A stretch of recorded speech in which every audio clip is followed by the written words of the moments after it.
단원 구성은 첫 번째 중력과 탄성력, 두 번째는 마찰력과 부력 두 가지로 이루어져 있습니다. 첫 번째 중력과 탄성력의 힘에 대해서 한번 알아보도록 하겠습니다. 우리는 평상시에 힘이라는 말을 자주 씁니다. 친구들한테 힘내, 아니면 내가 친구보다 힘이 세다라는 말을 많이 쓰는데, 과학에서 말하는 힘은 모양이 변하고 아니면 운동 방향이 바뀌고 빠르기가 바뀌는 것을 우리가 힘이 작용했다라고 불러주는데, 힘은 그래서 물체 모양과 운동 방향과 빠르기를 변하게 하는 원인이 됩니다. 물체에 작용하는 힘이 클수록 물체 모양, 운동 방향, 빠르게 변화가 큰데, 힘의 크기를 나타내는 단위는 뉴턴을 사용합니다. 뉴턴은 영국의 물리학자인 뉴턴의 이름의 앞글자를 따서 단위를 사용하고 있습니다. 힘을 나타내는 세 가지 요소는 힘의 방향과 힘의 작용점, 그리고 힘의 크기입니다. 힘이라는 것은 아까 얘기했듯이 물체 모양과 운동 방향과 빠르기를 변하게 하는데, 힘의 종류 중에 우리가 항상 느낄 수 있는 힘의 한 종류는 바로 중력입니다. 우리는 지구를 벗어나려고 지구 중심의 반대 방향으로 뛰어도 항상 지구 중심으로 당겨지는데, 그 힘을 중력이라고 불러줍니다. 중력의 방향은 가, 나, 다 어느 위치에 있어도 항상 지구 중심으로 작용합니다. 우리가 물체를 들어 올릴 때 무겁거나 가볍게 느끼는 것은 물체마다 작용하는 중력의 크기가 다르기 때문인데, 무거운 물체일수록 중력의 크기가 크기 때문에 더 무겁게 느껴지는 것입니다. 물체에 작용하는 중력의 크기를 우리는 무게라고 불러주고, 무게의 단위는 힘의 단위와 같은 뉴턴을 사용해 줍니다. 하지만 같은 물체의 무게를 지구와 달에서 측정하면 무게가 다르게 측정이 됩니다. 그 이유는 달의 중력은 지구 중력의 6분의 1이기 때문에 측정한 무게는 지구에서 측정한 무게의 6분의 1이 됩니다. 그 이유는 무게라는 것은 물체에 작용하는 중력의 크기를 재기 때문에 이 중력의 크기가 달라지면 무게가 달라지는 것입니다. 하지만 무게와 달리 장소가 달라져도 변하지 않는 물체의 고유한 양을 질량이라고 불러줍니다. 질량의 단위는 킬로그램이나 그램을 사용하는데, 우리는 이 킬로그램이나 그램이라는 단어를 양팔저울을 통해 측정할 수 있습니다. 양팔저울을 이용해서 질량을 측정할 때는, 예를 들어 양팔저울에 올려놓은 물체가 질량 1kg인 추와 균형을 이루면 물체의 질량을 1kg이다 라고 볼 수 있습니다.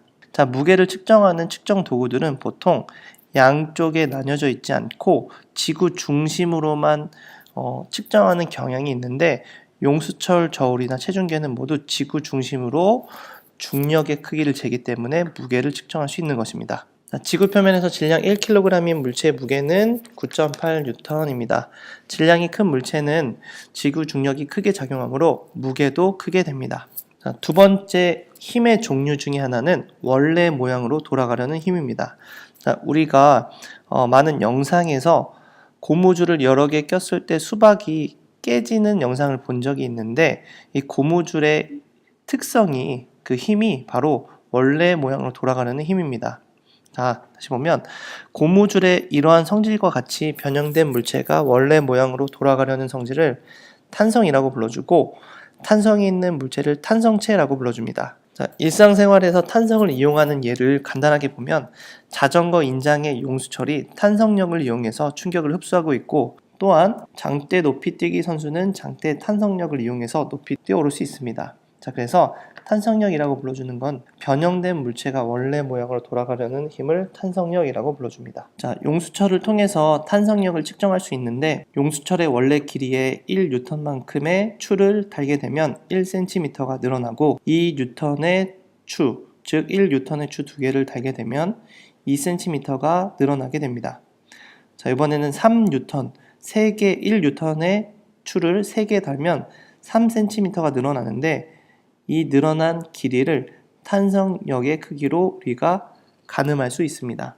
세 번째, 힘의 종류 중에 운동을 방해하는 힘이 하나 있는데, 운동을 방해하는 힘은 나쁜 힘이라고 우리가 생각할 수 있겠지만 우리 일상생활에 너무 필요한 힘 중에 하나입니다. 예를 들면 오른쪽에 보면 계단의 표면이 미끌미끌 거린다면 우리가 걷는데, 이동하는데 큰 문제가 생길 수 있지만 바닥이 거칠거칠한다면 큰 문제가 없습니다. 자, 이런 것처럼 물체가 어떤 면에 접촉해 있을 때 접촉면에서 물체 운동을 방해하는 힘을 마찰력이라고 불러줍니다. 마찰력의 방향은 물체 운동 방향과 반대 방향이 됩니다. 헷갈릴 수 있는 빗면에서의 마찰력도 운동 방향의 반대 방향인 빗면의 위쪽으로 작용합니다. 마찰력의 크기는 물체의 무게가 클수록 물체에 작용하는 마찰력이 큽니다. 예를 들면 가벼운 상자는 미는 힘이 조금밖에 들지 않지만 무거운 상자는 미는 힘이 크게 들기 때문에 마찰력이 크게 작용하는 것입니다.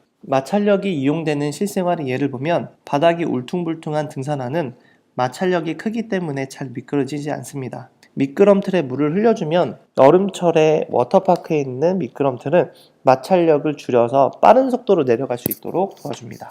힘의 종류 중에 물체를 띄우는 힘이 있습니다. 우리는 물속에 있을 때 내 몸이 가벼워지는 것처럼 느껴지는데 이 힘의 종류는 부력이라고 불러줍니다. 자, 부력은 액체나 기체가 물체를 밀어 올리는 힘을 부력이라고 불러줍니다. 자, 그림에서 보듯이 부력은 물속에서 작용할 수도 있고 공기 중에서도 작용할 수 있는데 두 가지의 공통점은 중력과 반대 방향인 위쪽으로 작용한다는 것입니다. 부력의 크기를 측정하는 실험을 잠시 보도록 하겠습니다. 부력을 측정하는 방법은 추를 단 용수철에 추를 얼만큼 담갔는지에 따라서 용수철 저울의 눈금이 얼만큼 감소했는지를 측정해서 알아볼 수 있습니다. 추가 물에 잠기면 추의 부력이 작용해서 용수철 저울의 눈금이 감소하는데 부력의 크기는 용수철 저울의 눈금이 감소한 정도와 같습니다. 물체의 무게에서 물속에서 측정한 용수철 저울의 눈금수를 빼준 값과 같습니다.